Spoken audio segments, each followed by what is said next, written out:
За инвестициите и состојбата во телекомуникацијскиот сектор зборувам со Орце Симов, председател на Комисијата за електронски комуникации при АЕК. Господин Симов, ви благодарам што одвоивте време и сте дел од Bloomberg Адрија. Благодарам на поканата. Најпрво би сакала да започнам со оно што можеби и пред известен период се појави и во медиумите, како и официјално е влезот на нов телекомуникацијски оператор, трет во земјава. Како истиот според вас ви влијаел врз конкуренцијата, цените и квалитетот на услугите за корисниците на нашиот пазар? Влезот на третиот мобилен оператор на македонскиот телекомуникацијскиот сектор ќе ја зголеми конкуренцијата во тој дел, што ќе овозможи македонските корисници да добијат повисока вредност за цената што ја плаќаат. Конкуренцијата како карактеристика на пазарот го раздвижува пазарот, го развива пазарот, таа овозможува да се намалат цените, да се зголемува квалитетот на услугите. Компаниите се приморани да иновираат, да презентираат нови производи и услуги кои што ќе ги презентираат спрема корисниците. Така што се надевам дека на македонскиот телекомуникацијски сектор ќе се понудат нови производи и услуги, нивниот квалитет ќе биде повисок, вредноста што ќе ја добиваат македонските корисници, независно дали се компании и физички лица, ќе биде поголема. Ние во моментот во Македонија имаме 2 мрежни оператори и 3 виртуелни оператори.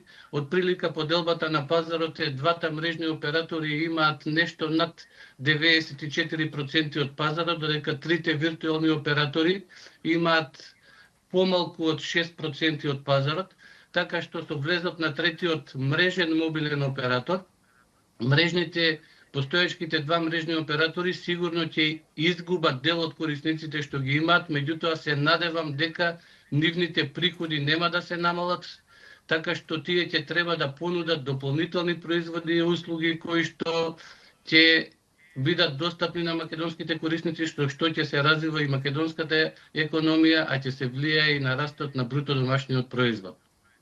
И сега околу инвестициите. Знаеме дека се најавува пуштање во функција по долги години телекомуникацијската кула на водно. Каква ќе биде нејзината стратешка улога во однос на националната комуникацијска инфраструктура и дали постојниот модел на управување обезбедува доволна ефикасност и транспарентност? Телекомуникацијската кула на водно се гради од 1 ноември 2013 година. Ние последната година ги забрзавме максимално работите околу завршување на кулата.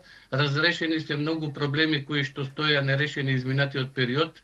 Останато е уште приклучок кон мрежата на ЕВН, со што ќе бидат завршени сите градежни активности и телекомуникацијската кула како значаен инфраструктурен телекомуникацијски објект кој што се наоѓа на врвот на водно, а има висина од 155 метри и со тоа е еден од највисоките објекти во Македонија ќе биде пуштен во функција.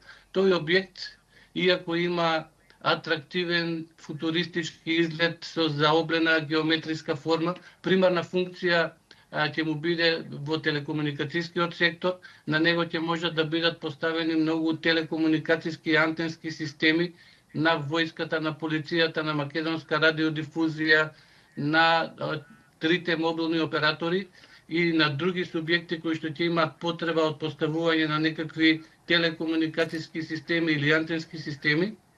И со тоа ќе има значајно улога во подобрување на телекомуникацијската инфраструктура во државата. Во однос на мрежата 5G, знаеме колку во изминатите години на вистина телекомуникацијските компании од една страна одвоија финансиски средства за имплементација на 5G мрежата. Колкави инвестиции се потребни за целосна имплементација на мрежата и каков економски и технолошки ефект може да има таа врз бизнис секторот и дигиталната трансформација на земјата? И како ја сметате степенот на имплементација на 5G мрежата во земјава? Во моментот ние имаме 2 мрежни мобилни оператори во Македонија. Тие имаат така наречена хибридна 5G мрежа или non-standalone 5G мрежа. Тоа значи дека радиоделот е 5G, меѓутоа јадрото е се уште 4G.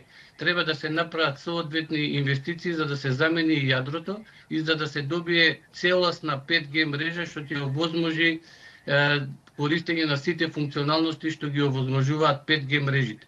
Новиот мобилен оператор, бидејќи сега ќе стартува со градење на својата мрежна инфраструктура, тие уште од почеток ќе започнат со градење на нивната мрежа ќе биде целосно базирана на 5G, што значи дека тие ќе бидат еден од првите оператори во Европа кои што ќе има целосно 5G мрежи. Со тоа ќе можат да ги понудат сите функционалности и бенефити што ги овозможуваат тој тип на мрежа. Тоа се надевам дека ќе ги поттикне и останатите два мрежни оператори кои што идниот период планираат да инвестираат и да ги заменат нивните компоненти кои што се базираат на 4G, да поминат целосно на 5G и се надевам дека конкуренцијата во тој дел ќе ги забрза нивните активности, така што и тие пред планираното ќе ги направат нивните мобилни мрежи да бидат целосно на 5G.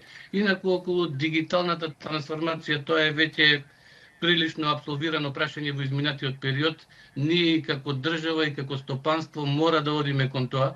Веќе во светот, да не речам тоа прашање, веќе ни не е толку актуелно, не се зборува толку често затоа што тие активности во најголем дел во развиените држави се завршени, затоа што овозможуваат големи бенефити и за граѓаните и за стопанството.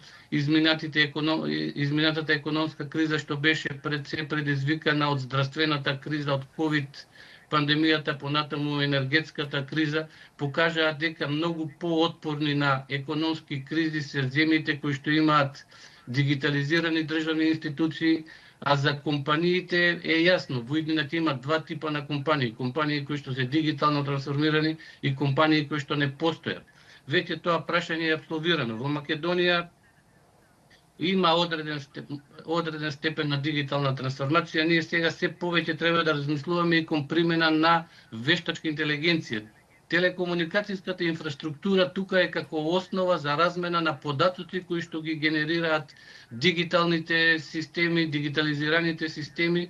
Тоа се патишта по кои што патуваат информациите. Потребно е да има развиени производи и услуги кои што ќе бидат достапни од државните институции, од компаниите према граѓаните и према стопанството, тие да бидат достапни преку компјутерски системи, преку мобилни телефони, а податоците за нив ќе патуваат преку телекомуникацијските мрежи кои што се развиваат во Македонија.